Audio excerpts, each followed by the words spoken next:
शुरू अल्लाह के नाम से जो बड़ा मेहरबान निहायत रहम करने वाला है। डियर स्टूडेंट, हम सेकंड पार्ट की बात करेंगे ethical principle and ethical theories की सेकंड पार्ट के हवाले से। यानी इथिकल प्रिंसिपल और इथिकल थ्योरीज़ को हमने स्टार्ट किया था प्रीवियस चैप्टर्स में, प्रीवियस लेक्चर्स में हमने उसके बारे में डिटेल से बात की। आज हम बात करेंगे इसकी रिमेनिंग जितने भी पार्ट्स है, यानी वो कौन कौन से स्ट्रेटजीज़ है जिसके ज़रिए हम इथिकल जितने भी डिलीमाज है, इथिकल जितनी भी प्रॉब्लम्स है, इसको हम कर सकते हैं। स्ट्रेटजीज टू रिजॉल्व इथिकल डिलीमाज, जिस तरह मैंने आप लोगों को एक्सप्लेन किया था कि डिलीमाज वो सिचुएशंस है किसी भी प्रैक्टिस में, प्रोफेशनल प्रैक्टिस में, mostly in nursing practice, ethical dilemma is a situation which has no satisfactory solutions. यानी वो सिचुएशंस जिसके लिए आप एक सेटिस्फैक्ट्री सॉल्यूशन नहीं ढूंढ सकते, यानी एक वो सॉल्यूशन जिससे आप सेटिस्फाइड है, वो हल जिससे आप सेटिस्फाइड है, वो आप नहीं ढूंढ सकते। तो ऐसी सिचुएशन को हम कहते हैं इथिकल डिलीमास। तो अगर इस तरह कोई इथिकल डिलीमास आ जाए तो इसको आप किस तरह जो है वो रिजॉल्व करेंगे, इसको किस तरह ख़त्म करेंगे, तो इसके लिए आप कौन कौन से स्ट्रेटजीज जो है वो इस्तेमाल करेंगे। तो सबसे पहले identify ethical issues and problem. सबसे पहले आपने प्रॉब्लम्स को इथिकली जो है, जो इश्यूज़ है, इसको इथिकली देखना है और इस प्रॉब्लम को समझना है। Second, look at the dilemma from different perspective. अब अगर इस इथिकल इश्यूज़ में जो कि आप लोगों ने आइडेंटिफाई किया, या वो प्रॉब्लम जिसको आप लोगों ने आइडेंटिफाई किया, इसमें आप लोग डिलीमा को देखेंगे और इस डिलीमा को डिफरेंट पर्सपेक्टिव से देखेंगे। यानी फॉर एग्जांपल अगर कोई इस तरह सिचुएशन आ गया, लेट सपोज जिस तरह मैंने आपको एग्जांपल दिया कि आप लोगों के साथ एक life saving drug, let suppose आपके साथ डोपामीन्स है। अब आपके पास दो पेशेंट्स है, एक पेशेंट को भी ज़रूरत है, दूसरे पेशेंट को भी ज़रूरत है, लेकिन डोपामीन आप लोगों के पास एक वायल है। तो आप लोगों ने डिसाइड करना है, इसमें इथिकली आप लोगों ने डिसाइड करना है कि कौन से पेशेंट के लिए जो है डोपामीन सबसे ज़्यादा ज़रूरी है और किस पेशेंट के लिए बहुत ज़्यादा ज़रूरी नहीं है। तो इस डिलीमा को अपने मुख्तलिफ़ किस्म के तरीके से देखना है। पेशेंट के आउटकम को देखना है, पेशेंट की एज को देखना है, पेशेंट की डिजीज़ की सिवियरिटी को देखना है, और इस बेस पे आप लोगों ने डिसाइड करना है। यानी आप लोगों ने डिलीमास को या वो सिचुएशंस को आप लोगों ने डिफरेंट पर्सपेक्टिव से, डिफरेंट एंगल से आप लोगों ने देखना है। What are the consequences of each choice, और आप लोगों ने हर एक चॉइस को देखना है। जिस तरह मैंने आप लोगों को डोपामीन की एग्जांपल दी, तो आप लोगों ने डोपामीन्स की चॉइस को देखना है कि मैं कौन से पेशेंट को जो है वो डोपामीन्स जो है उसको इंजेक्ट करो, कौन से पेशेंट को मैं डोपामीन जो है वो स्टार्ट करो। तो आप लोगों ने इस चॉइस की कंसिक्वेंसेस को देखना है कि फॉर एग्जांपल अगर मैं एक पेशेंट के लिए डोपामीन स्टार्ट करूं तो इसके ऊपर कंसिक्वेंसेस क्या होगी, उसकी लाइफ जो है उससे बच जाएगी कि नहीं। तो आप लोगों ने इस कंसिक्वेंसेस को देखना है। Who is affected and in what ways, और आप लोगों ने ये भी देखना है कि कौन सा पेशेंट सबसे ज़्यादा जो है वो अफेक्टेड है। फॉर एग्जांपल आप लोगों ने देखा है कि कौन से पेशेंट की जो है वो हार्ट रेट या इसकी बीपी सबसे ज़्यादा डाउन है, तो आप लोगों ने उसको जो है वो डोपामीन स्टार्ट करना है। Examine the choice against well accepted morals लाज, और आप लोगों ने वो चॉइस जो है वो सेलेक्ट करना है जिसका अखलाकियात आपको इजाज़त देता है, अखलाकियात आपको अलाउ करता है, वो चॉइस आप लोगों ने सेलेक्ट करना है। Look at the choice using the golden rules, how would I like to be treated under similar circumstances। तो सबसे गोल्डन रूल्स ये है कि आप लोगों ने उस पेशेंट्स की जगह खुद को इमेजिन रखना है कि अगर मैं इस पेशेंट की जगह, अल्लाह ना करे, अगर मैं कल इसी तरह जो है इस बीमारी में मुब्तला हो जाऊं, इसी तरह डिलीमा की सिचुएशंस में मैं पड़ जाऊं, तो किस तरह जो है इस सिचुएशंस को मैं सॉल्व करूंगा। तो खुद पेशेंट की जगह अपने आप को कंसीडर रखें और पेशेंट्स की जगह खुद को कंसीडर करके आप जो है एक अच्छी डिसीजन ले सकते हैं।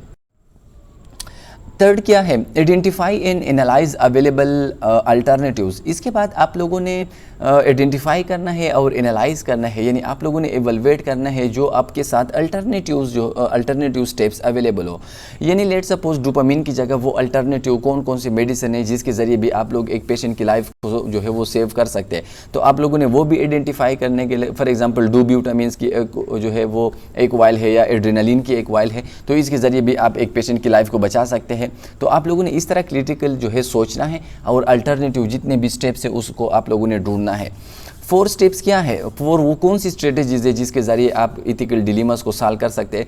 सेलेक्ट अन अल्टरनेटिव्स, जो भी आपके साथ अल्टरनेटिव्स हो उसको आप लोगों ने सेलेक्ट करना है और पेशेंट के ऊपर अप्लाई करना है। जस्टिफाई द सिलेक्शन, और जो आपका सिलेक्शन है उसको जस्टिफाई भी करना है, यानी उसकी जो बेनिफिट्स है, उसकी जितने भी फीडबैक्स है, उसकी जितने भी रिजल्ट्स है, वो भी आप लोगों ने जस्टिफाई करना है और इसके ऊपर भी आप लोगों ने सोचना है। इथिकल डिसीजन मेकिंग, यानी किस तरह हम इथिकल डिसीजन जो है वो लेंगे, को किस तरह जो है वो हम मुख्तलिफ़ किस्म की सिचुएशंस में इथिकल जितनी भी डिसीजंस है वो हम ले सकते हैं, और पेशेंट की बेनिफिट्स को देखते हुए हम एक पेशेंट्स के लिए, हम एक मरीज़ के लिए जो है वो एक डिसीजन बना सकते हैं। तो इसको हम कहते हैं इथिकल डिसीजन मेकिंग, यानी वो सिचुएशंस जिसके लिए हम ऑर्डिनरी लाइफ में कोई सलूशन नहीं ढूंढ सकते, तो हम इसके लिए इथिक्स में जाके वहाँ पे इसके लिए कोई जो है सलूशन ढूंढ लेंगे। Responsible ethical reasoning is rational and systematic. तो देखिए, अगर आप लोग किसी के साथ इथिकल रीजनिंग करते हैं तो इसके लिए आप लोगों ने एक रेशनल जो है प्रोवाइड करना है, आप लोगों ने इसके लिए कोई जो है रीजंस बताना है कि मैं ये इथिकल प्रिंसिपल इसलिए अप्लाई करता हूँ। मतलब ये है कि इस तरह नहीं कि आप लोग ब्लाइंडली जो है वो इथिकल प्रिंसिपल या इथिकल डिसीजन जो है एक पेशेंट के लिए बना ले। इसके लिए अगर कोई आपसे पूछ ले तो आप लोगों ने उसके लिए रेशनल प्रोवाइड करने, रेशनल का मतलब ये कि आप लोगों ने इसके लिए रीजंस प्रोवाइड करना है कि मैं ये स्टेप करता हूँ, इसकी रीजंस ये है। It should be on ethical principles and code of ethics rather than on emotion, intuitions, fixed policies or precedents।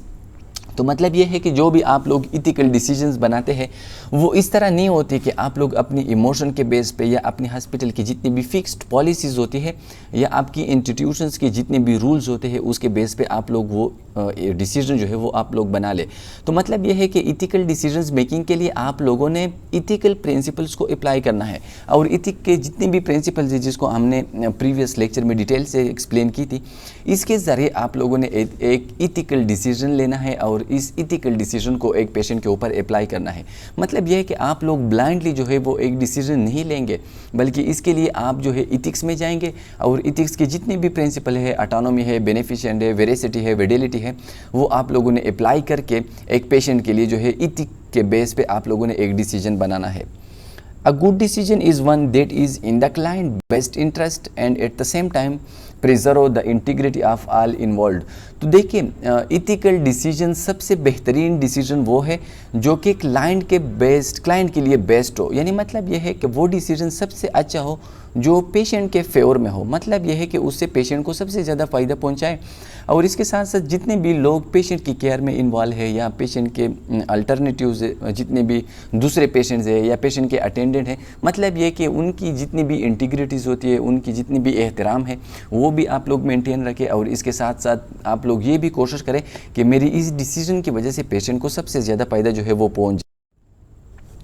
Step up ethical decision making. आप देखिए, अगर आप लोग एक पेशेंट के लिए कोई इथिकल डिसीजन लेंगे तो इसके लिए आपने कौन कौन से जो है वो स्टेप अप्लाई करना है, यानी वो कौन से स्टेप्स है जिसके ज़रिए आप लोगों ने एक पेशेंट्स के लिए इथिकल डिसीजन जो है वो बनाना है, जिसके ज़रिए आप लोग एक पेशेंट्स के लिए इथिक्स के बेस पे, इसी इथिक्स के बिहाफ पे आप लोग उसके लिए एक डिसीजन जो है वो लेंगे। तो सबसे पहले स्टेप्स क्या है? Identify the moral aspect. तो सबसे पहले आप लोगों ने अखलाकियात का दायरा जो है वो अपने हाथ से नहीं जो है छोड़ना। मतलब ये है कि आप लोगों ने अखलाकियात के अंदर जो है पेशेंट्स की जितनी भी नीड्स है उसको आप लोगों ने देखना है। Gather the relevant fact that relate to the issues. इसके बाद आप लोगों ने इस इश्यूज़ के लिए, इस प्रॉब्लम्स की जितने भी रिलेटिव फैक्ट्स होते हैं, इसकी जितनी भी रेलेवेंट इसके जितने भी फैक्ट्स होते हैं, वजाहत होती है, वो आप लोगों ने जो है वो गेदर करना है, वो आप लोगों ने इकट्ठा करना है, और इसके बेस पे आप लोगों ने आगे जो है वो एक डिसीजन लेना है। Determine ownership of the decision. इसके बाद आप लोगों ने डिसीजन, जिसके लिए हम डिसीजन बना लेते हैं उसको आप लोगों ने डिटरमाइन करना है कि पेशेंट्स के लिए हम कोई डिसीजन बना लेते हैं, पेशेंट के अटेंडेंट के लिए हम बना लेते हैं, हॉस्पिटल की पॉलिसीज़ के लिए डिसीजन बना लेते हैं। तो मतलब ये है कि जिसके लिए हम डिसीजन बनाते हैं उसके लिए उसको हमने डिटरमाइन करना है, उसके नीड्स को हमने देखना है। For home is the decision being made. यानी इसका मतलब ये है कि जिस शख्स के लिए, जिस क्लाइंट के लिए, जिस पेशेंट के लिए हम डिसीजन बनाते हैं इसको हमने डिटरमाइन करना है, उसकी जितनी भी रेलेवेंट नीड्स है, उसकी जितने भी रेलेवेंट फैक्ट्स है उसको हमने अंडरस्टैंड करना है। Who should decide and why. और इसके बाद हमने ये भी डिटरमाइन करना है कि कौन उसके लिए या इस क्लाइंट के लिए डिसीजन बना लेता है और क्यों जो है वो इसके लिए डिसीजन बना लेता है। मतलब ये है कि आप लोगों ने ये जितने भी क्वेश्चंस है इसके लिए आप लोगों ने आंसर ढूंढने हैं। Clarify and apply personal values. इसके बाद आप लोगों ने जितने भी पर्सनल वैल्यूज़ है, हर एक इंसान की अपनी बुनियादी वैल्यूज़ होती है। वैल्यूज़ वो है जो इंसान अपनी ज़िंदगी में मुख्तलिफ़ चीज़ों को अहमियत देते हैं, तो उसको हम कहते हैं पर्सनल वैल्यूज़। तो आप लोगों ने उसको भी अंडरस्टैंड करना है, उसको भी क्लेरिफाई करना है, उसको भी एग्जामिन करना है। ऐसा ना हो कि आप लोग एक पेशेंट की पर्सनल वैल्यूज़ को हिट करें। Identify ethical theories and principle. इसके बाद आप लोग जाके इथिकल थ्योरीज और इथिकल प्रिंसिपल के बिहाफ पे इसके लिए एक डिसीजन बना लेंगे। आइडेंटिफाई एप्लीकेबल लॉज और इंस्टीट्यूशनल पॉलिसीज़। इसके बाद आप लोग इंस्टीट्यूशन के जितने भी पॉलिसीज़ होते हैं, मुख्तलिफ़ किस्म की सिचुएशंस को सॉल्व करने के लिए हर इंस्टीट्यूट के अपने रूल्स और पॉलिसीज़ होती है। तो फिर आप लोगों ने वहाँ पे जाके इस पॉलिसीज़ के रिलेटेड आप लोगों ने एक पेशेंट के लिए इथिकल डिसीजन बनाना है। Use competent interdisciplinary resources. इसके बाद जितने भी कॉम्पिटेंट इंटरडिसिप्लिनरी रिसोर्सेज का मतलब ये है कि आपके साथ जितने भी डिफरेंट लोग हैं, डॉक्टर्स है, पैरामेडिक्स है, नर्सिंग स्टाफ है, इसको आप लोगों ने अटैच करना है और इसके ज़रिए आप लोगों ने एक डिसीजन बनाना है, यानी इससे भी आप लोगों ने हेल्प लेना है। Develop alternative actions and projects their outcome on the client and family. इसके बाद एक अल्टरनेटिव एक्शंस जो है वो आप लोग डिवेलप करेंगे। आप लोग फॉर एग्जांपल आप पेशेंट को 2-3 चॉइस देंगे और पेशेंट को आप बताएंगे कि इसमें आप कौन सा चॉइस जो है वो सेलेक्ट करेंगे अपने लिए।